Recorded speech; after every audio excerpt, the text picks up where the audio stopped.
There will come a night when your breath will not return.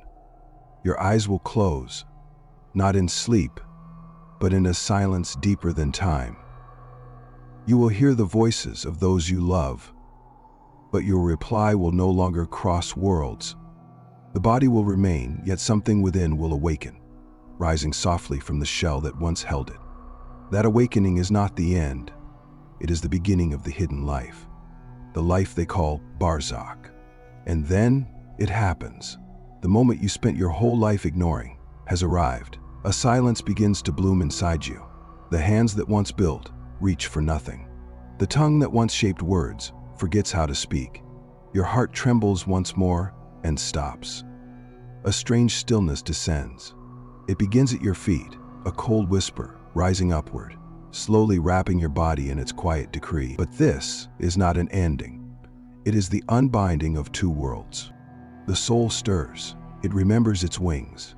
A golden thread begins to loosen, drawn gently from the toes, to the legs, to the chest, until it reaches the throat. Here, at the gate of breath, all pain gathers. The body cries without sound. Every cell shivers like glass, for the soul is leaving its ancient home.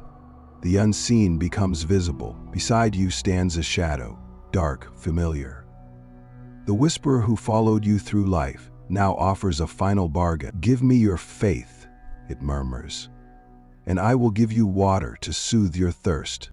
You see your life flash before you, the prayers you kept, the ones you abandoned, the moments you forgave, the ones you did not. Regret and mercy wrestle for your last thought. But if your heart lived in remembrance, the illusion shatters, the shadow fades, and light, long forgotten, gathers at your crown. For the soul of the believer departs gently, like water flowing from a jug, and the soul of the heedless like thorns, tearing through wet wool. In that instant, you discover that death was never darkness. It was the unveiling. You were not falling into the void, you were being lifted out of one. As the body rests in silence, the soul ascends through the unseen sky, greeted not by absence, but by awareness beyond measure. What you called death is only the moment your true eyes begin to open. And now, veil parts. The world you once knew dissolves like smoke in morning light. The ceiling above your bed becomes the sky of another realm. You look down and see your body, still, weightless, untouched by breath. You try to call out, but sound no longer obeys. You are thought without tongue, awareness without form. Then comes a sound, faint, like wind through silk. The air bends. From horizons unseen, forms of light draw near. Neither male nor female, neither shadow nor sun. Some approach wrapped in radiance, others in storms of smoke. And in their presence you remember, not all light is gentle, for the soul travels not where it wishes, but where it resonates. Those who lived in peace feel warmth pouring around them, a fragrance sweeter than earth. The angels of mercy whisper, "O pure soul, come out to the mercy of your Lord. You are pleased, and He is pleased with you." The path before you unfolds like gold dust and water.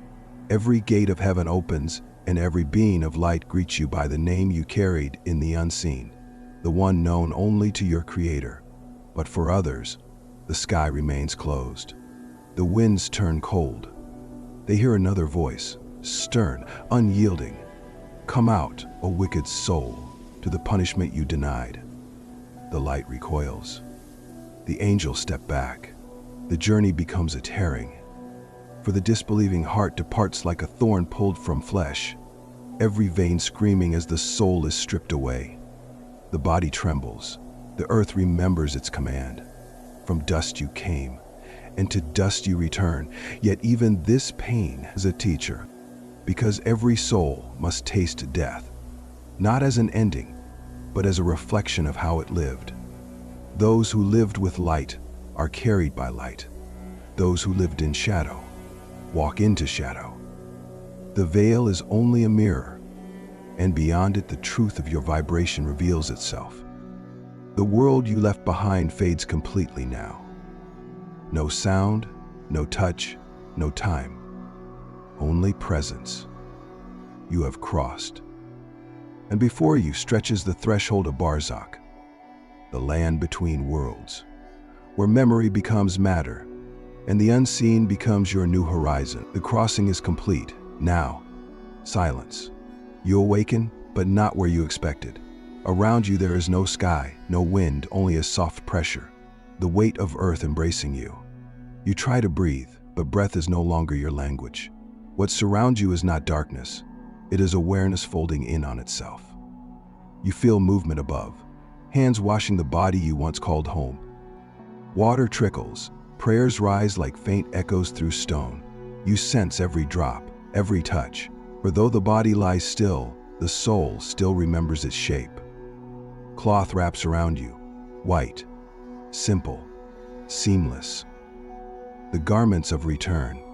Soon the shroud is lowered, the soil touches your skin, and the sound of footsteps fades. For the first time since birth, you are utterly alone. Yet the solitude lasts only a moment. The ground trembles. A wind of thunderous calm pours through the grave. Two presences appear, vast, radiant, their eyes like lightning hidden behind clouds. They are not strangers. You have met them 1,000 times in dreams, in the quiet between your thoughts. They speak, not in words, but in vibration that shakes the marrow of your being. Who is your Lord? The question is not about memory, it is about resonance. Your answer is carved not by tongue but by truth. What was your path? Whom did you follow? What did you love most? The soul searches itself, and whatever you lived for now rises to answer. If you lived with remembrance, the reply is effortless. My Lord is the one who breathed me into being. My path is surrender. My prophet, the light that led me through the night. The grave expands. Fragrance fills the air. A window opens, not above, but within, revealing a garden veiled in eternal dawn. But if you lived only for the world, your tongue of light falters. The questions return unanswered. The earth tightens. Its embrace becomes weight. And from that pressure a form emerges, shaped from all that was neglected. Harsh words, forgotten prayers, nights spent in blindness. The being gazes at you, a reflection of your own shadow, and whispers, I am your deeds. For every soul fashions its companions. One is radiant, whispering comfort. Fear not, I am your charity, your patience, your faith. The other is heavy with smoke. I am your heedlessness, your arrogance, your delay. Between them you rest, watching light and shadow weigh your legacy. Then, slowly, peace returns. The questioning ends. The grave breathes, widening like dawn after a storm. Above you, angels write your name in light. Around you, silence takes on a heartbeat. And you understand, this is not punishment, nor reward. It is reflection. The first night in the grave is the first night in truth. The curtain of illusion has fallen, and what remains is only you. In the stillness that follows the questioning, a new presence awakens. From the horizon of your grave, a fragrance begins to drift, like rain touching dust after 1,000 silent years. You turn, and there he stands, a figure made of light. His face shines with the warmth of every prayer you whispered in solitude, his eyes carrying the glow of patience you showed in times of trial. You ask, trembling, who are you? He smiles, a smile that feels like dawn itself, and replies, I am your deeds. I am your fasting, your forgiveness, your hidden tears. I am the echo of every good you left behind. I have come to keep you company until the day of rising. Peace floods the grave. The walls dissolve into gardens. The scent of paradise fills the air. But not every soul meets light. For those who fed their hearts with pride and indifference, another being emerges, twisted, weary, and cold. Its face mirrors every lie you told yourself. Its breath carries the stench of every chance you wasted. It whispers, not to comfort, but to remind, I am your neglect. I am your arrogance, your cruelty, your forgotten prayers. I will stay with you, for you created me with your own hands. And as it approaches, the soil tightens. The air turns heavy. Regret becomes weight. This is not punishment, it is recognition. The grave does not invent your pain or peace. It only returns what you brought within. Your deeds take form, your intentions breathe shape. What was once invisible becomes visible. What you loved in secret now stands beside you, radiant or rotten. And in that revelation you finally understand. Heaven and hell are not places waiting in the distance. They are the landscapes you have already begun to build, brick by breath by breath, within the chambers of your soul. The first companion smiles, placing a luminous hand upon your shoulder. Rest now, he says. You are no longer alone.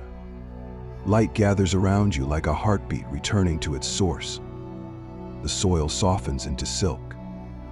The Garden of Barzakh opens its gates. In the Garden of Barzakh, time flows like breath. Days do not rise or set, they unfold. Yet for every soul newly arrived there is a season, a sacred passage, 40 days long. During these 40 days the veil is thin. The echoes of the world still reach through. The sound of a name spoken in prayer, the warmth of a candle lit in memory, the scent of incense curling upward from a house that still loves you. Each remembrance becomes light. When a son raises his hands and whispers a prayer, it descends upon the resting soul like rain after drought. When a daughter gives charity in her mother's name, the coins shine in the unseen, transforming into blossoms that bloom across the grave. When knowledge once taught continues to guide another heart, its light follows the teacher into this realm, weaving constellations of gratitude across the sky of Barzakh. For the soul, these gifts are felt as waves of coolness, as fragrance, as release. The 40 days are not superstition, they are remembrance. A bridge of mercy between the living and the departed, where love proves itself stronger than separation. In these days, angels carry news both ways. Your family has prayed for you. Your charity has reached them. Your name was spoken with kindness, and light moved because of it. And when the 40th dawn arrives, the soul is settled. It has found its rhythm in the new world. But the connection does not fade. Every prayer after this still finds its path. Every act of kindness still becomes a lantern in their night. You begin to see that death never severs what was born of love. It only refines it, translating affection into energy and memory into light. The dead are not asleep, they are listening. So, remember them. Speak their names softly in your prayers, for every syllable you send becomes a beam that crosses the veil. And in return, their peace becomes the light that guides you through your own darkness. Even after the 40 days, the connection does not fade. The living believe they walk alone, but the unseen never stops listening. Every deed, every whisper of the heart sends a vibration across the veil. Above you and around you, unseen watchers move like tides, angels recording intentions, spirits witnessing your truth, and shadows testing your resolve. In the theater of existence, the audience is invisible. You think no one sees the silent kindness you gave, the apology you never voiced aloud, the temptation you quietly overcame. But they are seen. The angels bend near, their pens made of light, writing every pulse of sincerity upon the fabric of the unseen. And they rejoice. When you forgive, the heavens expand with color. When you lie, a faint dimming ripples through creation. For the worlds are interwoven. Your every act rearranges the pattern. Even the departed souls feel the movement. When you rise in prayer, they are told, your loved one remembered you today. When you stray into harm, they sigh, whispering, guide them, O light, as you guided us. These are the hidden listeners. They do not speak in thunder. They answer through coincidences, through timing, through the sudden warmth that touches your heart when you thought no one cared. The prophets taught, when a rooster calls, it has seen an angel. When a donkey brays, it has seen what is foul. The visible and invisible still overlap. We just forgot how to see. You are never unobserved, you're never unheard. Life is not performed before people, it is performed before the eternal. And the true applause is the silence of contentment in the unseen. So walk gently. Speak truth even when no ear hears it. Give kindness even when no one will know. Because somewhere beyond the veil, the listeners are writing, and the light you create in secret will one day be the brightness that greets you when your own night arrives. The voices fade. The watchers grow still. In the quiet that follows, you realize, this is not the end of the story. It is the pause between heartbeats in the life of eternity. The soul now rests in its design. For some, the grave breathes like a garden, wide and fragrant, the walls glowing with prayers once spoken in faith. For others, the same soil presses tight, a mirror of what they refuse to release. Here, every moment stretches beyond measure. Time loses its edges. Centuries pass like ripples on still water. You wait, not in boredom, but in revelation. Every fragment of your life replays itself, not as punishment, but as understanding. You see the small kindnesses that shifted worlds, the cruelty that dimmed a single heart, the prayers you forgot that still rise like smoke through ages. You begin to see that the universe remembers everything. The soul watches the living and whispers, "You are still writing my story." For the gates of judgment have not yet opened, but their shadow lies across this place, a gentle reminder of what is to come. The grave is the classroom of truth. It teaches patience without clocks and hope without proof. And in that waiting, you come to understand the secret. Resurrection is not a single day. It begins now, with every act that turns darkness into light. When the call finally comes, a sound unlike sound, shaking every horizon, the sleepers will rise, and this long silence will break into song. Until then, the soul rests in its reflection, drinking from the streams of remembrance, watching the patterns of its deeds unfold like constellations. It knows, I will rise as I lived, I will meet what I became. So it waits, not in fear, but in the deep, patient peace of one who has glimpsed the truth behind all endings. The eternal wait is not emptiness, it is the breath before dawn. And so, the silence of Barzakh settles like evening mist. You have crossed the veil, walked the valley of questioning, met the companions of your own creation, and stood within the gardens that bloom between worlds. You have seen that death is not departure, it is transformation. The soul does not end, it awakens. The body was only the chrysalis. What you called life was the dream before remembrance. Now you see, heaven and hell were never far away. They were the landscapes forming quietly within you every time you chose love over fear, truth over illusion, remembrance over neglect. The grave is not darkness, it is the mirror of what you became. To die is to awaken in your own reflection, to behold the garden you planted, with your thoughts, your prayers, your kindness, and your hidden tears. The real life does not begin after the last breath. It begins because of it, so live now as one who knows this secret. Let every word be a seed of light, let every act be a bridge between worlds. Because when your time comes, you will not step into nothingness, you will step into the continuation of everything you truly were. The curtain will rise, and the garden you tended within will unfold before you, endless, radiant, alive. This is the wisdom of Barzakh. This is the alchemy of the soul. If this message found you, let it rest in your heart. Share it with another seeker. Leave your reflection in the comments below. Like, share, and subscribe, not for numbers, but to help this light travel where it is needed most. You are watching Inner Alchemy, where the unseen becomes understood, and the eternal remembers itself through you.